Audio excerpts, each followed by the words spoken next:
오늘 말씀 제목은 지난 시간에 이어서 베드로의 설교를 다시 두 번째로 살펴보는 시간을 가지려고 합니다. 오늘 우리가 묵상해야 할 말씀은 2장 37절 말씀입니다. 그들이 이 말을 듣고 마음에 찔려 베드로와 다른 사도들에게 물어 이르되 형제들아 우리가 어찌할꼬 하거늘. 이 37절에 보면 그들이 이 말을 듣고 마음에 찔려라는 부분을 우리가 주목해야 할 것입니다. 우리는 예배 시간에 수많은 말씀들을 듣습니다. 어떠한 말씀을 듣는 가운데 그 말씀이 나에게 반응되어지는 부분이 꼭 있어야 합니다. 제가 지난 시간에도 말씀드렸는데, 저는 예전에 이삭의 삶을 통해서 내 삶도 이삭과 같은 거부가 되는 삶을 살아야 되겠다. 너는 이삭은 거부가 되는 삶을 살았지만 저는 믿음의 거부가 되고 싶다라는 그 반응을 예전에 제가 청년 시절에 담임 목사님의 말씀을 듣고 그러한 반응이 일어났던 것 같습니다. 이것은 결코 내가 이렇게 해야지라고 생기는 것이 아닙니다. 이렇게 생기는 반응은 예배 가운데 임하시는 성령님의 인도하심이 있어야 하는 것이죠. 설교자를 통해서 설교의 도구를 사용하신 성령님께서 강단에서 선포되는 말씀을 통해 청중들의 성령의 인도하심을 통해서 그 반응이 일어나는 것입니다. 오늘 본문에 그들이 이 말을 듣고 마음에 찔려라는 표현이 있습니다. 이거 역시 성령님께서 유대인들에게 이끄시는 모습입니다. 베드로의 설교를 들은 유대인들의 반응을 보이고 있는 것이죠. 여기서 찔려라는 말은 심하게 찌르다라는 뜻으로 이것은 순간적으로 일어나는 마음의 감동이 슬픔과 같은 따끔한 충격으로 다가오는 의미이기도 합니다. 그래서 이러한 반응들을 보여주고 있는 것이죠. 37절 후반절에 베드로와 다른 사도들에게 물어 이르되 형제들아 우리가 어찌할꼬 하거늘 이라고 또다시 이들은 표현하고 있습니다.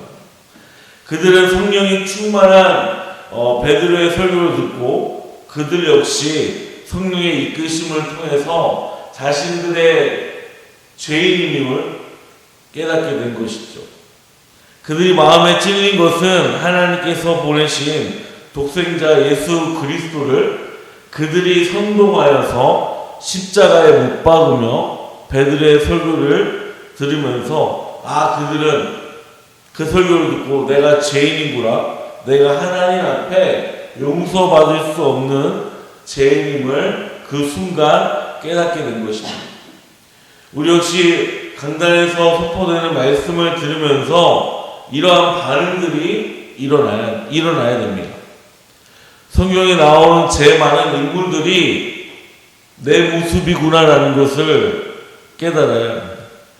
그것이 말씀을 들을 때, 우리가 또 성경을 묵상할 때 성령님은 각 사람의 맞는 방법으로 깨닫게 하십니다. 유대인들은 베드로의 설교를 들으면서 불편했을 것입니다. 하지만 성령님께서는 그들의 마음을 엇나가게 하는 것이 아니라 그들의 잘못을 동의할 수 있도록 하신 것입니다. 그래서 그들은 이렇게 말합니다. 사도들이여 우리가 어떻게 해야 합니까? 라고 묻습니다. 저는 이 반응이 오늘 이 자리에 참여하시는 우리 성도님들의 반응이 되기를 바랍니다. 하나님의 말씀을 들을 때 또는 우리가 성경 말씀을 읽을 때 묵상할 때 성령님께서 임재하셔서 하나님의 진리의 말씀을 깨달으시기를 바랍니다. 또한 그 말씀에 찔림을 받아서 내가 과연 하나님께서 원하시는 방법대로 살아가고 있는지, 원하지 않는 방법으로 살아가고 있는지, 말씀 가운데 내 삶을 하나님의 뜻인지 발견하시길 바랍니다. 그래서 우리의 삶이 하나님이 원하시는 삶을 살아가는 저와 우리 성도들이 되기를 바랍니다. 두 번째는 회개하고 제 사함을 받아 성령의 선물을 받으라라고 말씀하고 계십니다. 우리 38절부터 40절 말씀 함께 읽어보도록 하겠습니다. 시작. 베드로가 이르되 너희가 회개하여 각각 예수 그리스도의 이름으로 세례를 받고 제 사함을 받으라. 그리하면 성령의 선물을 받으리니 이 약속은 너희와 너희 자녀와 모든 먼데 사람 곧 주 우리 하나님이 얼마든지 부르시는 자들에게 하신 것이라 하고, 또 여러 말로 확증하며 권하여 이르되 너희가 이 패역한 세대에서 구원을 받으라 하니. 아멘. 38절에 베드로는 찔림을 받고 있는 유대인들에게 말씀하고 있습니다. 그것은 너희가 회개하고 그리스도의 이름으로 세례를 받고 제 사함을 받으라 라고 요구하고 있습니다. 회개는 세례 요한의 메시지와 예수님의 설교, 그리고 예수님께서 승천하시기 전에 말씀하신 명령입니다. 즉 회개가 그만큼 중요하다는 것을 사도 베드로는 강조하고 있는 것이죠. 만약 우리가 예수를 믿고 예수 그리스도를 따르는 삶을 살고자 한다면 우리는 회개해야 합니다. 그리고 세례를 받아야 합니다. 회개를 한다는 것은 죄에서 돌이키는 것입니다. 내 삶의 방향을 바꾸는 것이 바로 회개입니다. 결국 우리는 스스로 구원을 받을 수가 없어요. 오직 하나님만 우리를 구원하실 수 있습니다. 세례는 그리스도와 성도들이 연합하는 것입니다. 세례는 오늘날 주민등록증과 같은 제자임을 표시하는 믿음의 표징을 말하는 것입니다. 그러므로 베드로는 유대인들에게 회개하고 예수 그리스도의 이름으로 세례를 받으라라고 권면하고 있습니다. 물론 그 세례 자체가 죄를 사하는 것은 아닙니다. 오히려 제사함이 세례를 상징하는 것을 통해서 오는 것입니다. 그 상징이 로마서 6장 3절에서 4절 말씀에 기록되어 있습니다. 무릇 그리스도 예수와 합하여 세례를 받은 우리는 그의 죽으심과 합하여 세례를 받은 줄 알지 못하느냐? 그러므로 우리가 그의 죽으심과 합하여 세례를 받음으로 그와 함께 장사되었나니 이는 아버지의 영광으로 말미암아 그리스도를 죽은 자 가운데서 살리신 것 같이 우리로 또한 새 생명 가운데서 행하게 하려 함이라. 아멘. 사도 바울은 세례에 대해서 이렇게 말합니다. 우리가 그리스도 예수와 연합하는 것을 세례를 통해서 받았다라고 설명하고 있습니다. 우리는 그분이 죽었을 때, 예수님께서 십자가에 달려 죽으셨을 때 우리 역시도 그 자리에 연합해서 죽었다라는 것입니다. 그러므로 우리는 죽음에 이르는 세례를 함께 받은 것입니다. 즉 그리스도와 함께 죽은 것이죠. 그리스도께서 아버지 하나님의 영광으로 죽은 자 가운데서 살아나신 것처럼 우리도 새 생명 가운데 살아나기 위한 것이다라고 선포하고 있습니다.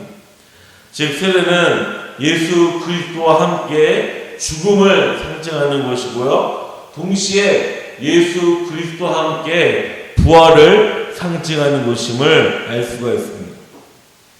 또한 베드로는 유대인들에게 성령의 선물을 받으라라고 말씀하고 있습니다. 성령님 우리에게 두 가지의 선물을 주셨습니다. 하나는 우리가 회개할 수 있는 선물을 주셨고요. 또 하나는 은사와 약속이 담겨있는 선물을 우리에게 주셨습니다. 두 번째 은사와 약속에 대한 부분은 로마서 8장 9절에서 11절과 고린도전서 12장 13절에 바울에게 상세하게 가르쳐주고 있습니다. 고린도전서 12장 13절 말씀을 보게 되면 우리가 유대인이나 헬라인이나 종이나 자유인이나 다 한 성령으로 세례를 받아 한 몸이 되었고 또 다 한 성령으로 마시게 하셨느니라 라고 말씀하고 있습니다. 바울은 성령에 대해서 성령 하나님은 믿는 자들에게 영생에 대한 하나님께서 보증하는 말씀이다 라고 말씀하고 있어요. 또한 모든 성도들은 그 안에 성령님이 거하신다라고 명백하게 말씀하고 있습니다. 바울은 성령을 받는 것에 대해서 유대인이나 헬라인이나 그리스도 안에서 인종적이나 문화적으로 차별이 전혀 없음을 말씀하고 있습니다. 또한 종이나 자유인이나 사회적 차별이 전혀 없다라는 것이죠. 성령님을 통해서 세례를 받아 한 몸이 되었고요. 성령님을 통해서 공동체가 연합되는 것이고요. 하나님의 백성들의 삶에 성령의 열매가 충만하도록 이끌어가는 것임을 우리에게 말씀하고 있습니다. 즉 저와 여러분은 각자가 동일한 성령의 능력을 받았습니다. 하나님의 가정의 구성으로서 우리의 관심사와 은사가 다르지만 그럼에도 불구하고 우리는 한 성령으로 하나가 되었고요. 하나의 영적인 몸을 가지게 된 것입니다. 베드로의 설교를 듣고 성령님을 통해 마음에 찔려 어떻게 해야 하는 방황하는 유대인들에게 우선 회개를 하고 예수님의 세례를 받고 제사함을 받으며 동시에 성령의 선물을 받으라라고 권면하고 있습니다. 이것이 약속의 말씀이며 타락하고 패역한 세대에게 들려주는 약속의 말씀임을 우리는 깨달아야 할 것입니다. 베드로가 유대인들에게 회개하고 세례를 받으며 제사함을 얻고 성령의 선물을 받으라라고 말씀하신 것처럼 우리 삶 가운데 회개하는 열매가 맺어져야 됩니다. 그 제사함의 열매를 우리 삶 가운데서 이루어져야 됩니다. 또 우리 삶 가운데 성령의 선물을 받으며 성령 충만한 삶을 살아야 할 것입니다. 사랑하는 성도 여러분, 성령의 선물을 꼭 받으시기를 바랍니다. 그래서 우리 성도들의 삶 가운데 하나님과 하나가 되는, 하나님이 기뻐하시는 삶을 살아가시는 저와 우리 성도들이 되기를 주님의 이름으로 축원합니다. 우리 마지막으로 41절부터 42절 말씀 함께 읽어보도록 하겠습니다. 시작. 그 말에 받은 사람들은 세례를 받음에 이날에 신부의 수가 3,000이나 더하더라.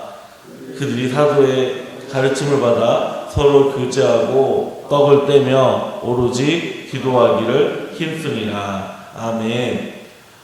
이 41절 이 앞부분에 보게 되면 그 말을 받은 사람들은 세례를 받음에 라고 이 사도행전 기록자는 기록하고 있습니다. 그 말은 어떤 말일까요? 그것은 바로 베드로의 설교를 말하는 것이죠. 하나님 앞에 회개하고 예수님의 이름으로 세례를 받고 제사함을 받으며 성령의 선물을 받으라라는 그 말을 유대인들은 그 말씀에 받아들인 것입니다. 성령님께서는 베드로의 설교를 통해서 주께로 돌아온 성도들이 약 3,000명 이상 성도들에게 늘어났음을 말씀하고 있습니다. 주께서 돌아온 3,000명의 성도들은 사도들의 가르침을 받아들인 것이죠. 어떠한 가르침일까요? 그것은 아마 마태복음 28장 20절 말씀일 것입니다. 내가 너에게 분부한 모든 것을 가르쳐 지키게 하라. 볼지어다 내가 세상 끝날까지 너희와 항상 함께 있으리라 하시니라. 아멘. 20절에 내가 너에게 분부한 모든 것을 가르쳐 지키게 하라라는 말씀입니다. 이것은 아마 복음을 말하는 것이죠. 이 가르침의 핵심은 예수님의 죽으심과 부활하심에 대한 가르침입니다. 이러한 가르침은 오늘날 살아가는 이 시대에도 필요한 말씀입니다. 필요한 가르침입니다. 교회는 예수님의 죽으심과 부활하심을 중요하게 가르쳐야 합니다. 이 말씀은 주님이 오시는 그날까지 변화하지 않는 가르침입니다. 또한 이 가르침은 교회가 이 땅 가운데 존재하는 목적임을 우리는 알아야 할 것입니다. 이뿐 아니라 회심한 성도들은 사도들에게 가르침을 받고 서로 교제하고 떡을 떼며 오로지 기도하는 것에 힘썼다라고 말씀하고 있습니다.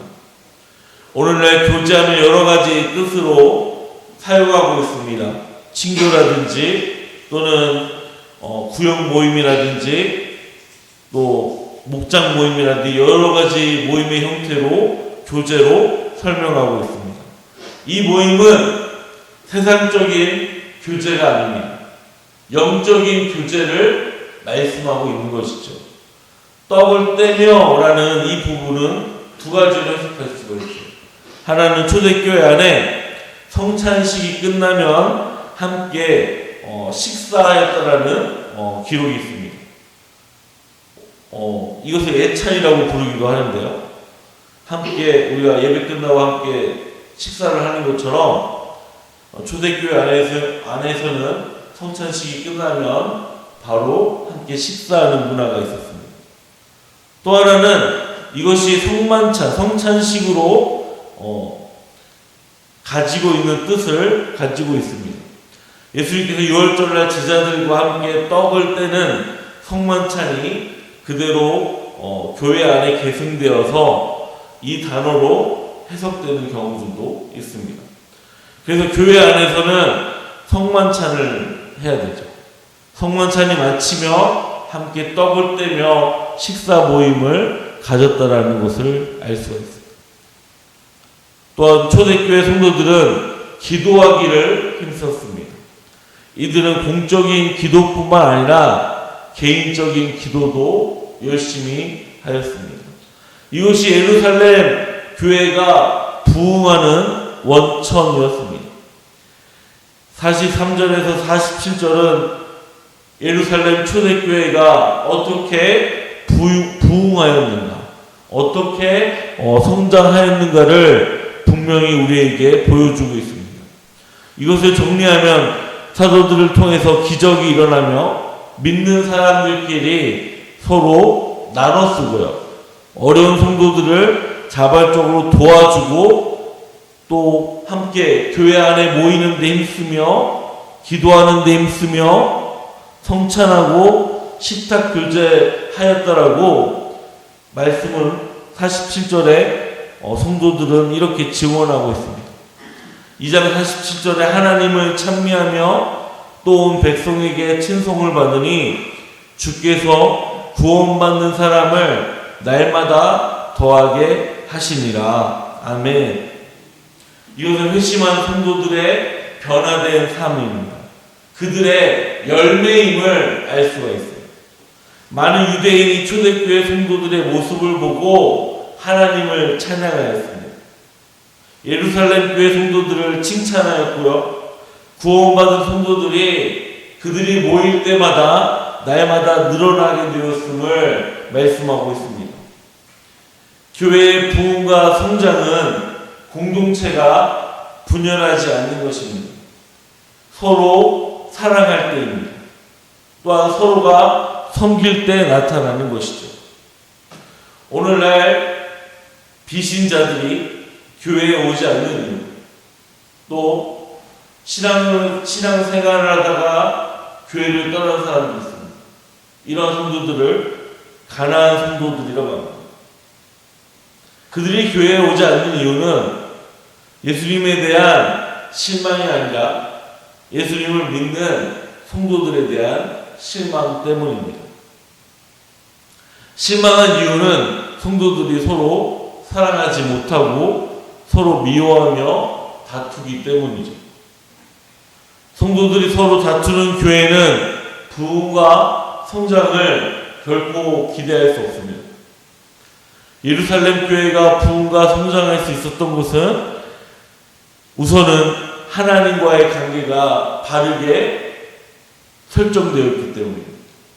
바르게 세워져 있기 때문입니다. 또한 성도들이 서로 다투지 않고 서로 섬기며 지냈기 때문입니다. 이처럼 우리 소강교회도 하나님과의 관계에 바르게 세워지고 성도들 간의 관계도 하나로 세워졌을 때 예루살렘 교회처럼 부흥과 성장이 일어날 것이라 믿습니다.